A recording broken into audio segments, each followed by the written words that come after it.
Concave मैं ऐसा तरीका बताऊंगा दोनों मिरर को पहचानने कि आप लोग कभी भूलोगे नहीं, कभी वो चीज भूलोगे नहीं। मैं ऐसी ट्रिक बताऊंगा कि कॉन्केव और कॉन्वेक्स को कैसे पहचानना। जिस तरह एंगल ऑफ इंसिडेंट यहाँ से बन रहा है उसी एंगल ऑफ रिफ्लेक्शन के साथ लाइट रिफ्लेक्ट होकर चली जाएगी। समझ आ रहा है? ठीक है, तो ये हमारा है तीसरा लॉ। ग्रीन कलर से थोड़ा अजीब दिखता होगा, बट कोई नहीं, एडजस्ट करो।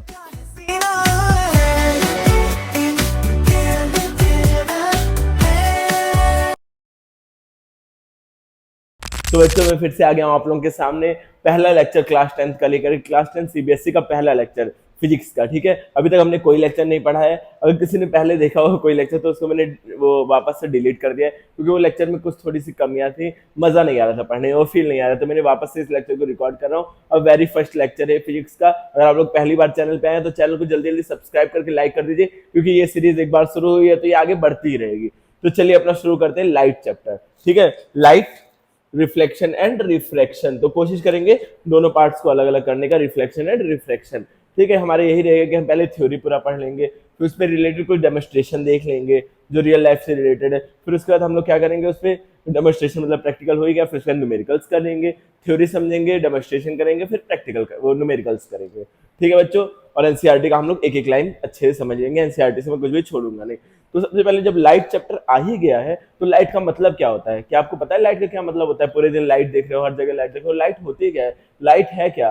वेव है, पार्टिकल है क्या लाइट? तो अब इस पे देखो अलग अलग साइंटिस्ट के अलग अलग मत हैं।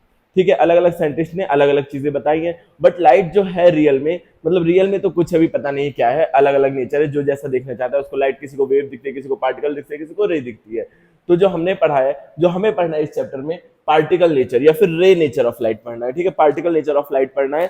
इससे मतलब रिफ्लेक्शन ऑफ लाइट जो फिनोमिनन है वो किस वजह से आता है? पार्टिकल या फिर रे नेचर ऑफ लाइट की वजह से आता है।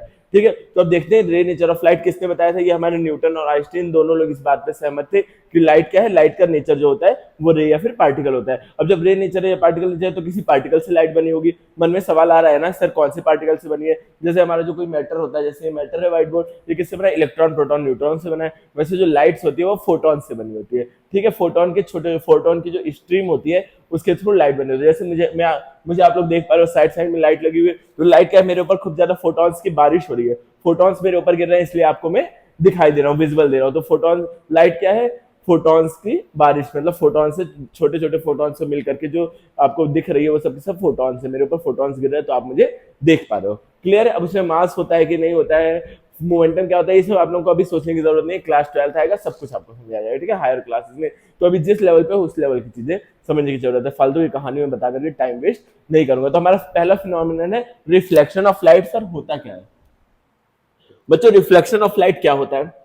देखो आपने ये चीजें 7th 8th क्लास में भी पढ़ी होंगी, पढ़ी है तो लाइक कर दीजिए और लिख दीजिए हाँ सर 7th 8th में पढ़ा था। 7th में तो मैंने देखा, 10th में जितनी चीजें हैं सारी की सारी, मतलब रिफ्लेक्शन वाला जो पार्ट है पूरा 7th क्लास की बुक में, मैंने किसी स्कूल की बुक में देखा था, उसमें पूरा पार्ट है। ठीक है, वैसे मैं इस पूरा बेसिक से पढ़ाऊंगा, कोई जरूरत नहीं। अगर आपने 7th में नहीं पढ़ाई की है, बहुत सारे बच्चों का तो ये होगा कि हमारा लॉकडाउन चल रहा था सर उस टाइम 7th क्लास में, और ऐसा सच्चाई भी था इस टाइम। इस बार तो कुछ बच्चों का बेसिक इसीलिए वीक हो गया। हम लोग क्या देखते हैं, रिफ्लेक्शन ऑफ लाइट होता क्या है? रिफ्लेक्शन ऑफ लाइट बच्चों होता है कि जब भी किसी स्मूथ सरफेस पे लाइट पड़ती है तो वो उस सरफेस से टकरा करके वापस चली जाती है।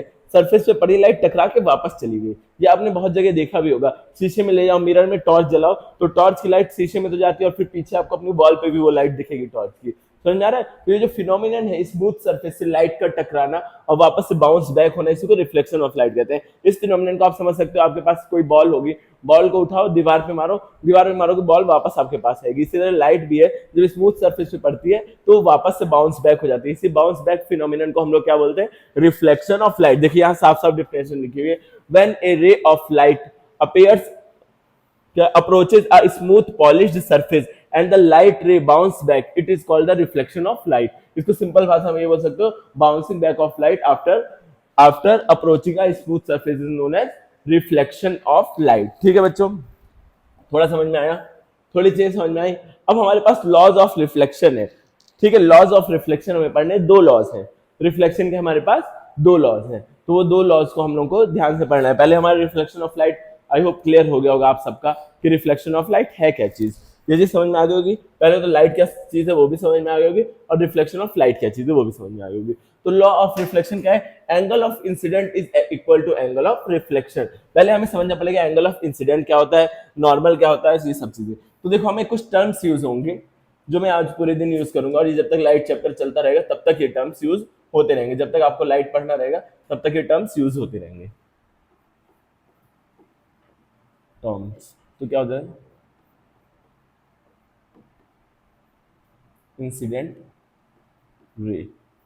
अब क्या होता है, जिस रे को आप इंसिडेंट कराते हैं, मतलब जो आपका लाइट सोर्स है उससे जो रे आती है, जैसे यहाँ फिगर में दिया हुआ है, इस लाइट सोर्स से जो ये लाइट आ रही है इसी को क्या बोलेंगे, इंसिडेंट रे। लाइट सोर्स से आपके एक लाइट की लाइन आएगी, एक लाइट की बीम आएगी, उसी लाइट की बीम को क्या बोलेंगे, इंसिडेंट रे। उसी में से एक, उस बीम में से एक रे निकाल लेंगे, उस रे को हम लोग इंसिडेंट रे बोलेंगे। जैसे मैं यहाँ फिगर बना देता हूँ, ये जो लाइन है वो क्या हो जाएगी, इंसिडेंट रे, इंसिडेंट रे। ठीक है बच्चों, और यहाँ पे हम एक इमेजिनरी लाइन इमेजिन करते हैं, इमेजिनरी लाइन इमेजिन करते हैं, क्या बात बोली है मैंने।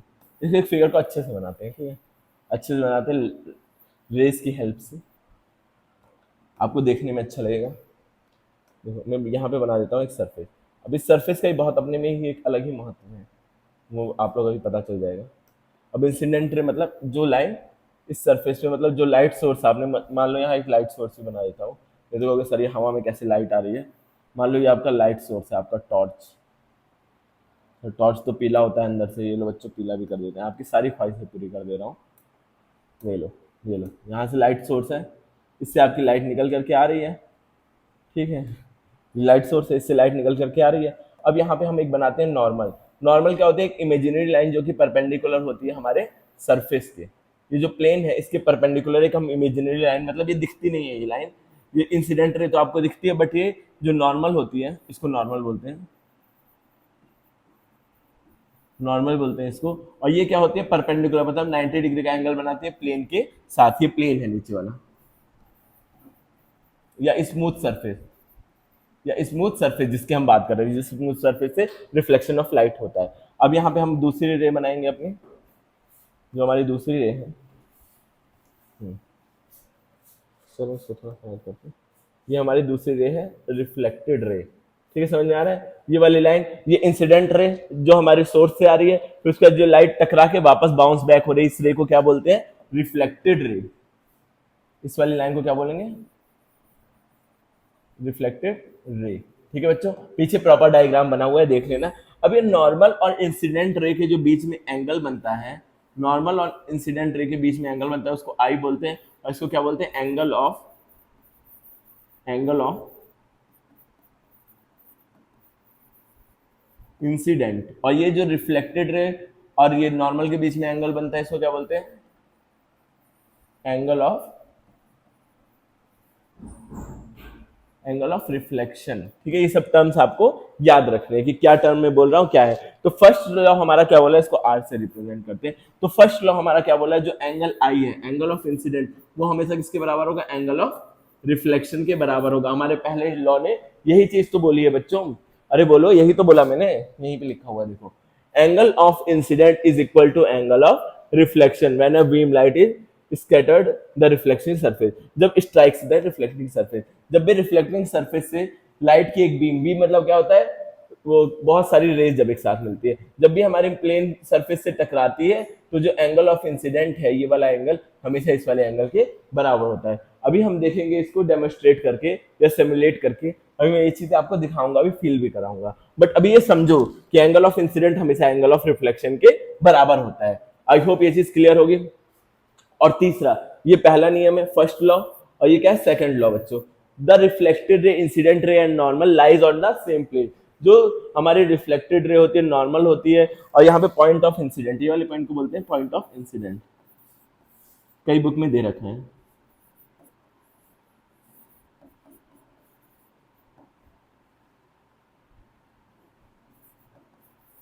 इंसिडेंट इसको बोलते हैं, पॉइंट ऑफ इंसिडेंट। या छोड़ो, अभी बस इतना समझो, ये जो इंसिडेंट रे है और नॉर्मल और रिफ्लेक्टेड रे है, ये तीनों के तीनों, ये सबके सब एक प्लेन पे, जैसे मान लो ये प्लेन है, ये मिरर है, इसी पे, इसी मिरर पे आएगी आपकी इंसिडेंट रे। ये इंसिडेंट रे है, मैं बना के दिखा रहा हूँ, ये हमारे रिफ्लेक्टेड रे और ये नॉर्मल, सबके सब किस प्लेन पे है, ये मेरा हाथ अगर एक प्लेन है, इसी प्लेन पे तो सब बन रहा है बच्चे। ये जो ग्रीन वाला प्लेन दिख रहा है, इसी प्लेन पे तो सारी की सारी चीजें हैं, सब चीजें हैं। ऐसा तो नहीं कि रिफ्लेक्टेड रे यहाँ पे है, इंसिडेंट रे कहीं और ऊपर चलेगी, ऐसा नहीं है ना बच्चों, सबके सब क्या है, एक ही प्लेन पे। ये हमारा सेकंड लॉ ऑफ रिफ्लेक्शन है बच्चों। ठीक है, दोनों लॉ समझ में आए, समझ में आया तो जल्दी से थम्स अप कर दीजिए। ठीक है बच्चों, अब देखो, अब हमारा अगला टॉपिक क्या आता है। अब मिरर हमारे, देखो मिरर हमारे तीन टाइप के होते हैं। क्या कहते हैं, दो टाइप के, वैसे तो बेसिकली जो क्लासिफिकेशन है वो दो है। एक हमारे पास प्लेन मिरर होता है और एक हमारे पास स्फेरिकल मिरर होता है। ठीक है, दो टाइप है, एक प्लेन मिरर एक स्फेरिकल मिरर। और स्फेरिकल मिरर भी हमारे दो टाइप्स के हैं। कौन कौन सा दो टाइप है सर? दो टाइप है, एक है कॉन्वेक्स और एक होता है कॉनकेव। अब मैं ऐसा तरीका बताऊंगा दोनों मिरर को पहचानने का कि आप लोग कभी भूलोगे नहीं, कभी वो चीज भूलोगे नहीं। मैं ऐसी ट्रिक बताऊंगा कि कॉनकेव और कॉन्वेक्स को कैसे पहचाने। ठीक है, तो थोड़ा सब्र के साथ बैठिए आराम से। अगर आपने पेन और पेपर नहीं ले रखा है तो सबसे बड़ी गलती आप यही कर रहे हैं कि लेट के वीडियो देख रहे हैं। बैठिए, उठ करके स्टडी टेबल पे बैठिए, अच्छे से बैठ जाइए और पेन और पेपर अपने साथ रखिए और लिखते रहिए चीजों को। जैसे ये पीडीएफ आपको मिल जाएगी, पीडीएफ मिल जाएगी उससे कोई मतलब ही नहीं है बच्चों। पीडीएफ से तो आपको मतलब होना नहीं चाहिए, कमेंट नहीं आना चाहिए कि सर पीडीएफ नहीं मिल रही है। आपको ये साथ साथ में नोट करना है, नोट्स बनाने हैं। अपने हैंड रिटन जो नोट्स होते हैं वो लास्ट में सबसे ज्यादा साथ वही देते हैं। मेरे नोट्स आपको धोखा दे सकते हैं, लेकिन आपके जो हैंड रिटन नोट है वो आपका साथ देंगे, क्योंकि सारी चीजें यहाँ लिखी नहीं, मैं कुछ चीजें मुंह से बोल रहा हूँ अंडरस्टैंडिंग के लिए। तो आपको ये चीज समझनी है। Spherical mirror are two types, concave and convex. दो तरह के हमारे पास स्फेरिकल मिरर है, एक कॉनकेव है और एक कॉन्वेक्स है। देखो स्फेरिकल मिरर बनता कैसे, होता क्या है स्फेरिकल मिरर। एक आप बड़ा सा स्फेयर ले लो, 3D में पहले स्फेयर दिखा देता हूँ स्फेयर होता कैसे। बच्चों ये हमारा स्फेयर है, स्फेयर मतलब बड़ा सा गोला, गोला है बड़ा सा। अब इसको हम 2D में देख लेते हैं, क्योंकि फिगर 3D में बनाना नेक्स्ट टू इम्पॉसिबल है। ठीक है, अरे जाने दो, मैं ऐसे ही बना देता हूँ। अरे भाई 2D में हम बना लेते हैं। 2D में हमें स्फेयर को क्या बनाते हैं, सर्कल बनाते हैं। अब इस सर्कल में से अब छोटा सा पार्ट, ये ट्रांसपेरेंट है पूरी तरह। ट्रांसपेरेंट मतलब कांच की तरह, मतलब कांच का ही है, कांच का प्लास्टिक का कैसा भी हो सकता है। तो ये पूरी तरह क्या है, ट्रांसपेरेंट है बच्चों, आर पार इसमें दिख रहा है। ठीक है, अब मैं इसको क्या करूंगा, छोटा सा इसमें कट लगाऊंगा, छोटा सा काट के पार्ट निकालूंगा। तो ऐसे हमें कटोरी जैसा कुछ मिलेगा, एक बाउल जैसा कुछ मिलेगा ना, इस तरह से, इस तरह से ऐसे बाउल जैसा कुछ मिलेगा, इस तरह का चीज मिलेगा। अब थोड़ा सा बड़ा मैं बनाता हूँ इसको, थोड़ा बड़ा बनाता हूँ ताकि आप लोगों को क्लियर हो। ये इस तरह का बाउल जैसा कुछ मिलेगा, हाफ सर्कल ऐसा कुछ मिलेगा ना, बाउल जैसा। अब इसमें हम क्या करें, इसमें क्या करें बच्चों, इसका अगर मैं एक साइड को पॉलिश कर दूं, कोई भी एक साइड, मान लो मैंने इस साइड को पॉलिश कर दिया, इस साइड को पॉलिश कर दिया, ऐसे ऐसे ऐसे ऐसे, ऐसे ही पॉलिश, मतलब पॉलिश सरफेस को ऐसे दिखा रहा हूँ। ठीक है बच्चों, पॉलिश पॉलिश पॉलिश, पॉलिश हो गया ये साइड। अब क्या बताओ रिफ्लेक्टिंग सरफेस कौन सी होगी, लाइट इस तरफ टकराएगी तब रिफ्लेक्ट होगी या इस तरफ। तो बेटा ये याद रखना है आपको, जिस तरफ से पॉलिश होता है उस तरफ, उसके अपोजिट साइड से रिफ्लेक्शन होता है। समझ में आ रहा है? आप कभी भी घर का कोई मिरर छोटा मोटा टूटेगा तो देखना, उसका जो तरफ पॉलिश होगा उस तरफ से लाइट कभी भी रिफ्लेक्ट नहीं होगी, क्योंकि वो उतना स्मूथ नहीं होता है। और जो सामने जो चीज पॉलिश नहीं है, जो पार्ट कांच का, वही पार्ट क्या होता है, रिफ्लेक्टिंग सरफेस होता है। मतलब ये वाला पार्ट अगर पॉलिश है तो लाइट कहाँ से, इस तरफ से रिफ्लेक्ट होगी। अब देखो देखना है कि ये कॉनकेव है कॉन्वेक्स से पता करना है। तो देखो लाइट इधर से रिफ्लेक्ट हो रही है ना, लाइट इसके अंदर आएगी फिर रिफ्लेक्ट होगी, होगी कि नहीं बच्चों। तो ये लाइट अंदर आ रही है, ये देखो केव जैसा दिख रहा है, गुफा जैसा, ये केव दिख रहा है ना, लाइट इसके अंदर एंटर हो रही है फिर यहाँ से रिफ्लेक्ट हो रही है, मतलब ये केव जैसा है, इसके अंदर लाइट जा रही है फिर रिफ्लेक्ट होकर वापस लौट जा रही है। तो ये केव, केव मतलब क्या हो गया, कॉन, कॉन केव। बच्चों केव, केव ये वर्ड अगर आपको याद है तो हमेशा याद रहेगा कॉन केव है, केव जैसा दिखता है, गुफा के अंदर लाइट आ रही है, केव के अंदर लाइट आ रही है, तो कॉन केव। समझ में आया बच्चों? कॉन केव लेंस, ये कॉन केव मिरर है आपका। ये कौन सा मिरर है, मिरर। अभी तो ये बहुत छोटी चीज लग रही है, लेकिन जब आगे बहुत सारे कॉन्सेप्ट पढ़ लोगे तो कॉनकेव कॉन्वेक्स में कंफ्यूज होगे। इवन मैं भी बचपन में कंफ्यूज हुआ करता था हमेशा कॉनकेव कॉन्वेक्स में, फिर मुझे कहीं ये ट्रिक दिखी कॉनकेव कॉन्वेक्स लर्न करने का, तब से मैं आज तक कंफ्यूज नहीं हुआ कि कॉनकेव लेंस कौन, कॉनकेव मिरर कौन सा है, कॉन्वेक्स मिरर कौन सा है। तो आपको ये ट्रिक तो हमेशा अपने जहन में बैठा के रखनी है। गुफा जैसा केव, अब यहाँ पे हमने कॉनकेव के बारे में पढ़ लिया, कॉनकेव। अब कॉन्वेक्स देखते हैं, इसी का उल्टा कॉन्वेक्स हो गया। ये अगर कॉनकेव है तो अगर ये वाला हम अंदर वाला पार्ट को पॉलिश करें, अंदर वाले पार्ट को पॉलिश करें तो ये वाला पार्ट रिफ्लेक्टिंग हो जाएगा, ये वाला पार्ट रिफ्लेक्टिंग हो जाएगा, तो ये कौन सा हो जाएगा, कॉन्वेक्स। बच्चों समझ में आ रहा है? एक कॉनकेव आप पहचान लोगे तो दूसरा तो कॉन्वेक्स ही होगा ना। समझ आ रहा है? मेरे हाथ में ये एक फोन है और एक पेन है, मैं आपसे ऐसे बोलूं कि मेरे हाथ में एक फोन है एक पेन है, मेरा हाथ आपको नहीं दिख रहा है, मैं बोलूं कि आप बताओ कौन से हाथ में पेन है कौन से हाथ में फोन है, और मैं ये बता दूं कि इस हाथ में मेरे फोन है, तो जाहिर सी बात है इसी हाथ में पेन होगा, जाहिर सी बात है ना। तो एक आपका कॉनकेव आपने पहचान लिया, तो कॉन्वेक्स दूसरा वाला जो बचा वो कॉन्वेक्स ही होगा। यही इतनी सी बात है, आप लोग समझ नहीं पाते हो। बताओ इतनी सी बात नहीं समझ में आ रही है, कैसे काम चलेगा। समझे बच्चों? कुछ समझ में आया? एक बार चाहो तो इससे नोट्स बना लो। मैं थोड़ा हट जा रहा हूँ, स्क्रीनशॉट लेना चाहो, वैसे स्क्रीनशॉट में रिकमेंड नहीं करूंगा। मैं बोलना चाहूंगा कि आप लोग जल्दी से तुरंत ही नोट्स बनाते हुए चलो। वीडियो को थोड़ा पॉज कर लो, कोई दिक्कत नहीं है। मुझे तो स्पेशली कोई दिक्कत नहीं है, आपको दिक्कत हो तो कोई बात नहीं। ठीक है, तो जल्दी से मुझे लगता है नोट कर लिया होगा, जिसको स्क्रीनशॉट लेना होगा उसने ले ही लिया होगा। क्लियर? चलो अब आगे थोड़ा बढ़ते हैं, अपनी गाड़ी को आगे बढ़ाया जाए। अब स्फेरिकल मिरर हमने देखा, उससे रिलेटेड कुछ टर्म्स हमें पढ़ने पड़ेंगे। ठीक है बच्चों, स्फेरिकल मिरर से रिलेटेड हमें कुछ टर्म्स पढ़ने पड़ेंगे। तो टर्म्स क्या है? पहला हमारा टर्म क्या है? एपर्चर। देखो स्फेरिकल मिरर के कुछ टर्म्स हैं। पहला है एपर्चर। ठीक है, एपर्चर मतलब क्या होता है? कितना बड़ा मिरर है, ये जो उसका मुंह है, गेट, द्वारक हिंदी में इसको बोलते हैं इसीलिए। तो ये जो मुंह है एपर्चर, मतलब ये कितनी जगह से लाइट पास हो सकती है, उसी को बोलते हैं एपर्चर। मतलब जैसे मैं दिखाना चाहूँ अपने फिगर में, ये नए फिगर बनाने से बहुत गंदा हो गया है। ऐसे ये वाला पार्ट, ये कितने पार्ट से लाइट एंटर हो सकती है?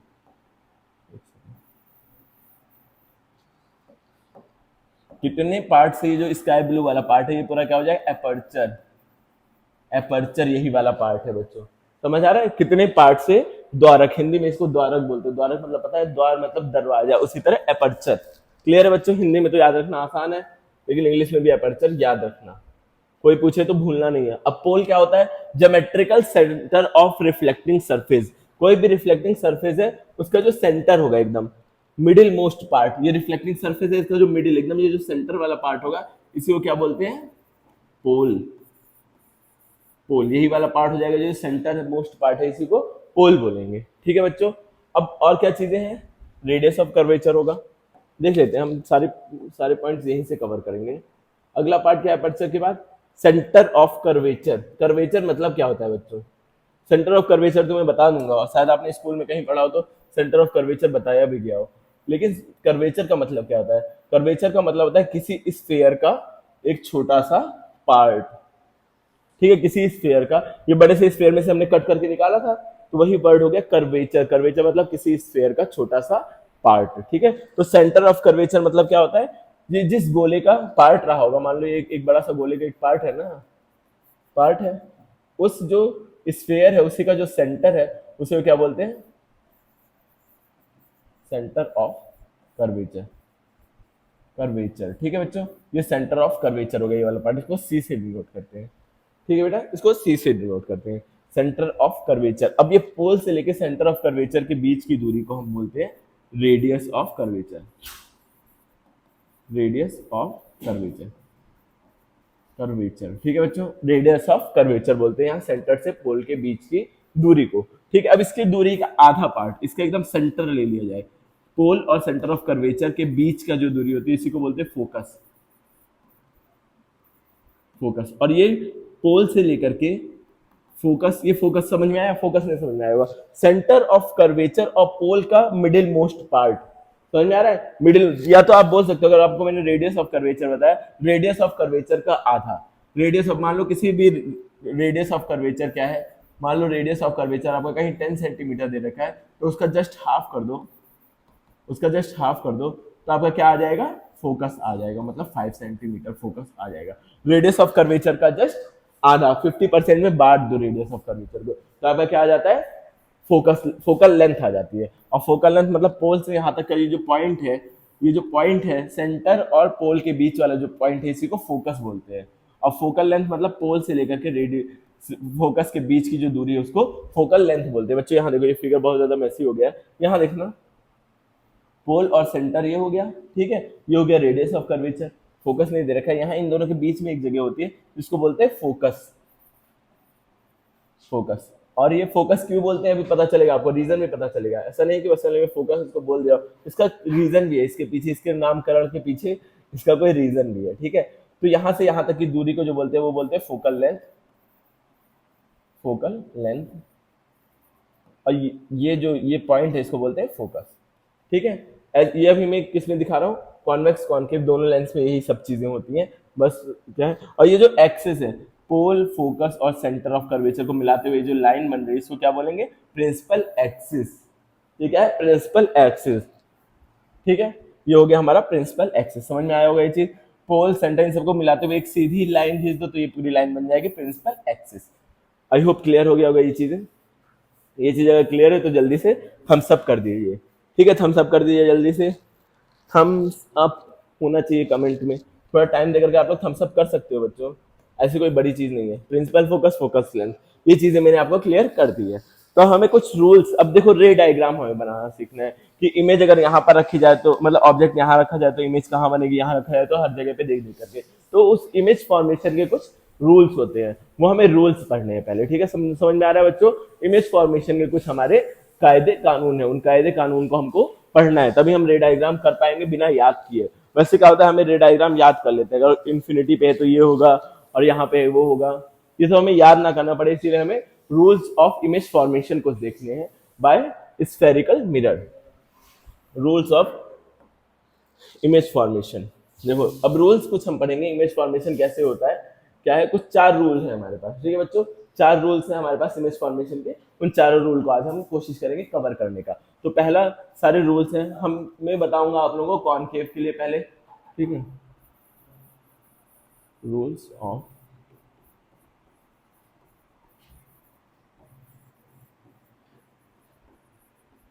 इमेज फॉर्मेशन, ठीक है बच्चों, रूल्स ऑफ इमेज फॉर्मेशन। ठीक है, राइटिंग के साथ कॉम्प्रो कर लेना थोड़ा सा। फिर कॉनकेव के लिए बात करेंगे।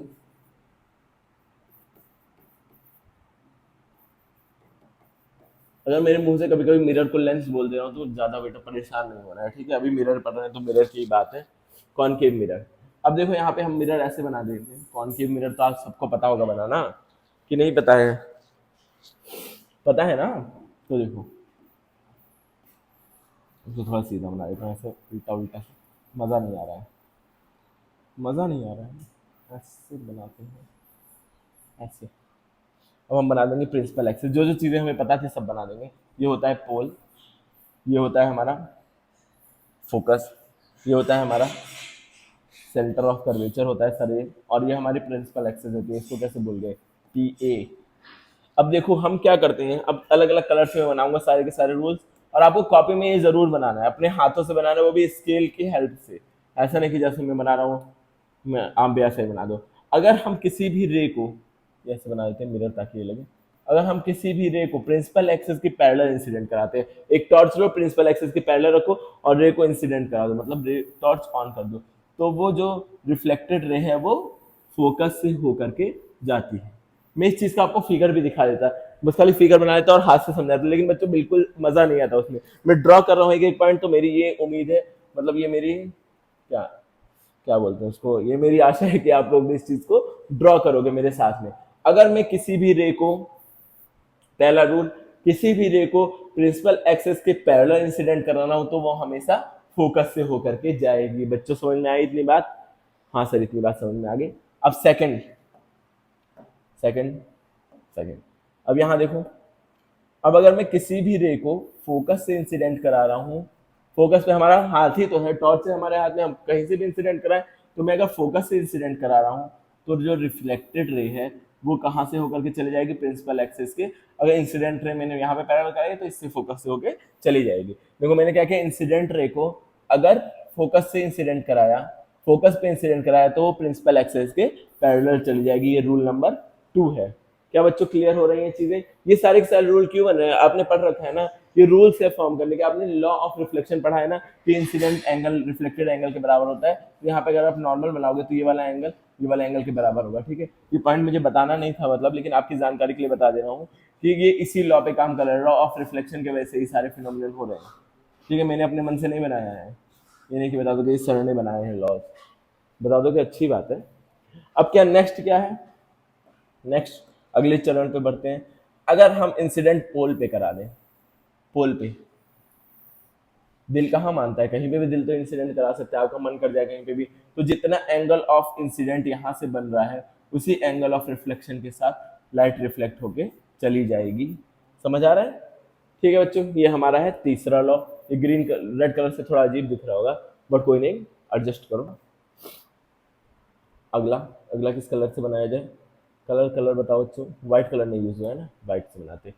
और हमारा हाथ ही अब आ गया सेंटर ऑफ कर्वेचर पे, हम यहाँ इंसिडेंट करा दें तो रिफ्लेक्टेड रे सेम पाथ पे वापस चली जाती है। क्या बच्चों ये फिगर सही से दिख रहा है क्या? बहुत ज्यादा रंगीन तो नहीं हो गया? क्लियर दिख रहा होगा? रंगीन है सर, इसी में तो मजा है। हाँ, इसी में तो मजा है, रंगीन दिख रहा होगा। ये चीज समझ में आई? एक बार मैं सारे लॉज को रिवाइज कर देता हूँ, बोल देता हूँ। ये फोर्थ लॉ है। पहला क्या है? अगर हम किसी भी एक लाइट सोर्स ले लो, उसको इंसिडेंट कराओ प्रिंसिपल एक्सिस के पैरेलल। मेरे हाथ में ये मान लो टॉर्च है, मैं इसको प्रिंसिपल एक्सिस के पैरेलल इंसिडेंट करा रहा हूँ, तो रिफ्लेक्ट होकर कहाँ से जाएगा? फोकस से होकर रिफ्लेक्ट होकर चला जाएगा। इंसिडेंट ऐसे गए तो फिर फोकस से होकर चला जाएगा। क्लियर है बच्चों? और दूसरा क्या है? दूसरा लॉ क्या बोल रहा है बच्चों?